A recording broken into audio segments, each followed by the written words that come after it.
Hello everybody, welcome to Dungeons & Drams. Today we're going to be taking our player backstories and we're going to be putting those into our pre-existing campaign. Now I've asked my patrons for their backstories of the characters that they're currently playing. I have a really long backstory and a very short backstory actually from Pathfinder too. So it's really going to be a little bit of a stretch, but this is where ChatGPT is very useful. So let's get into it. We'll talk about the prerequisite, we'll talk about how to do this, and as always the prompts will be available for free on my Patreon. As I mentioned, there's something that you could do to make this job a lot easier on yourself. So I have something that I consider a persistent campaign prompt.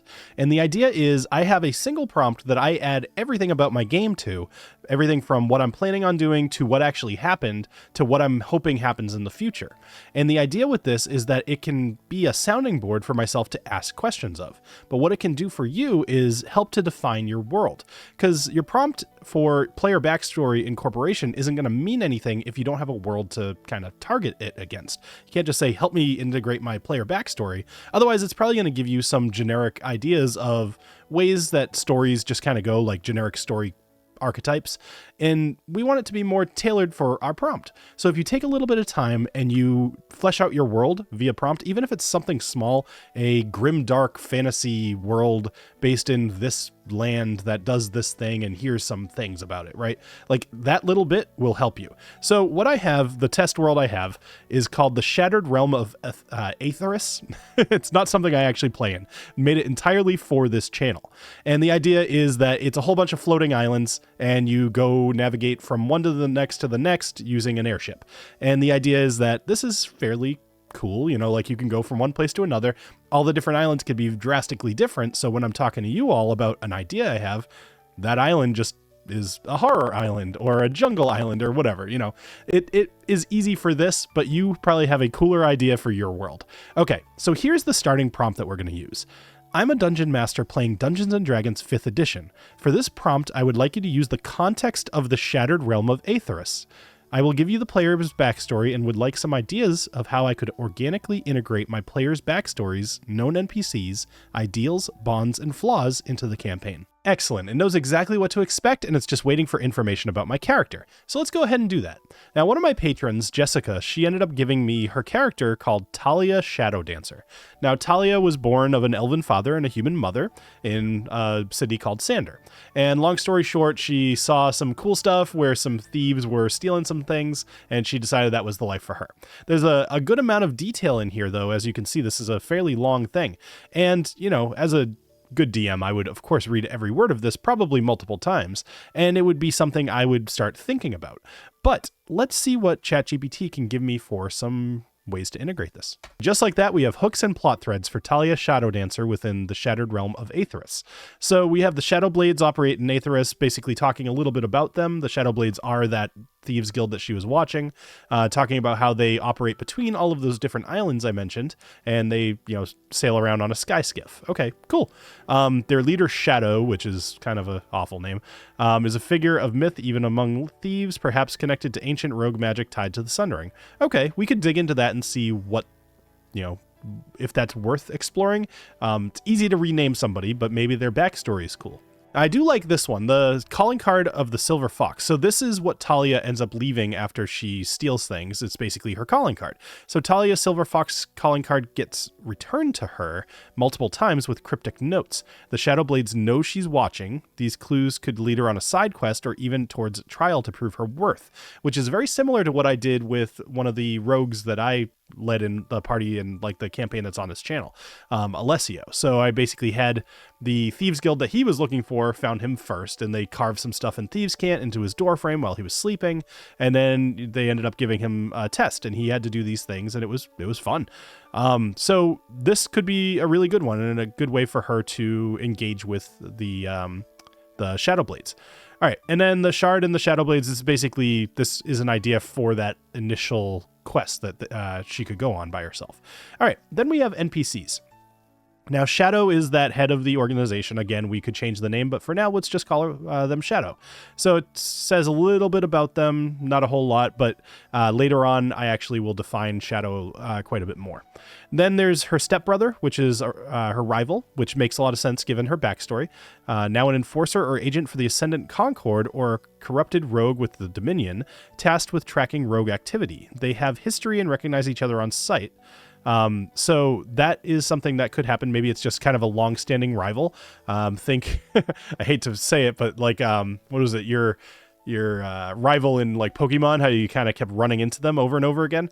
Same idea, right? So, underground mentors, old contacts in Sander now scattered across Aetheris. One runs a rogue outpost in a fallen sky island turned Thieves Haven. Okay, so that gives some idea for like a future place they could go, especially if Talia is looking for some information.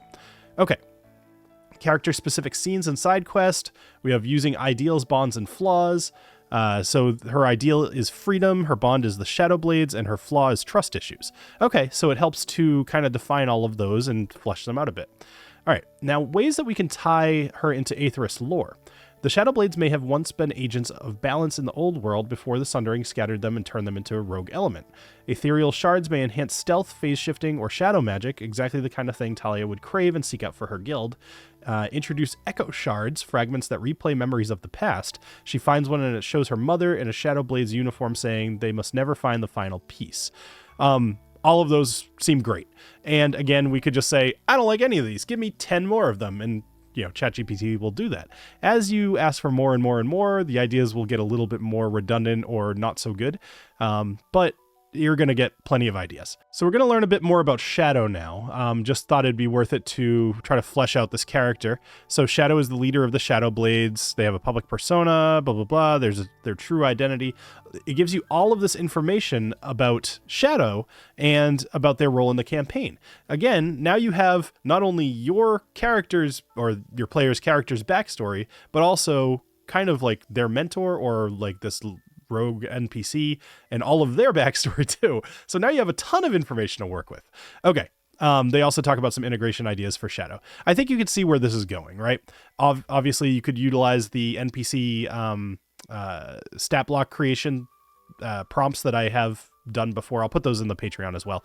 I think I said it earlier, but all of these prompts will be available for free on my Patreon. So go check that out over there. And if you like what you see, consider supporting. All right, let's move on from Talia here and go with what's probably more likely to be in your situation is somebody who didn't really put a whole lot of information into their backstory. So this next person here was sent in by Pierre, and it's a person named Vani, which is short for Giovanni. They are a druid. They started at level 2. And I am going to specify in Pathfinder, Finder 1E, which I believe is what they said. And then it gives a little bit more information about them. So let's go ahead and see what it does with this. As expected, it had absolutely no issue creating this huge amount of plot hooks and everything else for Vani, because frankly, the story is not terribly complex, which is good. I mean, you're not going to be a hero before you go off and do heroic things, right? So Vani, he lived with his parents on a homestead. They did homestead things. And then his parents were killed by giants. But before that happened, his father introduced him to becoming a druid. And, I guess Vani found some sort of a glade or something like that. So those are all the little chunks to work with. So me personally, if I were to work with all that, I would almost certainly make him want to get revenge on giants, and maybe that would be his major motivator, or possibly he just wants to keep the world safer. Maybe he's going to have a soft spot in his heart for anybody who's an orphan, things like that. So that would be how I would incorporate it. But let's see what this came up with. So it's a little bit about it talks a little bit about the layout of the island, but we won't go too much into that. All right, so the character hooks and plot threads. You have the Lost Glade, which basically Vani's going to go back to the Lost Glade. It was a verdant nexus, an arcane root node of the world tree that once connected all natural life before the Sundering. The shattering broke the ley lines, but something is stirring again. Animals are agitated, weather is unstable, the old druidic power is flickering back to life. If he restores the glade, he could awaken primordial echoes, ancient spirits that remember the world before it was broken. So all of that actually sounds really cool. Then there's the Giant Revenge arc, which that seems fitting, and I know that's what I would want to concentrate on. The giants that destroyed his home were servants of a Titan of Skyfire, one of the ancient beings who seeks a shard to reforge their dominion. Vani may learn their leader is gathering forces on a mountain island fortress, the Crag of Tormax, and holds one of the shard fragments. Tie in his dwarf terrain background with a dwarven resistance movement, possibly living in a carved-out floating geode fortress. I mean, there's a lot there, but it would be very easy to say, I want to elaborate on the Giant Revenge arc, and, you know, this is where my players are now. We've been playing for a month and a half, and this is where they are, and I'd like to start incorporating in Vani's backstory. At which point they'd say, okay, well, maybe you want to head over to, what is it, the Sky Islands of the Broken Belt, and that would all make sense. Okay. Then there's the Pack Lord's Path, which this was another one of his druidic, I'm not sure what they're called in Pathfinder, I'm sorry, but like it'd be his subclass essentially. So Vani's original animal friends might have been more than beasts. They were shard-touched familiars, altered subtly by proximity to the verdant nexus, and then on and on and on. And then there's the ideals, bonds, and flaws. And if you look through these aren't terribly interesting. I would actually probably have them rewrite it. The ideal makes sense. You know, you've got balance. The bond kind of makes sense, but I feel like they're leaning too heavily on the fact that he just befriended some animals. And then distrustful of strangers, I actually don't think he would be. I think like giants are very different than strangers, right? So it could be just my thoughts, or maybe I didn't reread the backstory well. But I think I would probably regenerate these. And then there's some NPC ideas, some adventure seeds, and a little bit more. The important piece to realize here is that player backstories have a ton of information, even if they're small, because whatever your player wrote was important to them at the time. So get your players' character arcs going fairly quickly so they don't forget what their backstories are. But other than that, just, you know, use something like this to give you some brainstorming ideas. Let me know in the comments if you guys came up with anything cool. If you want any of the prompts, you can go check them out at Patreon. And I think that's going to do it for today's episode. So have a great rest of your night. Cheers.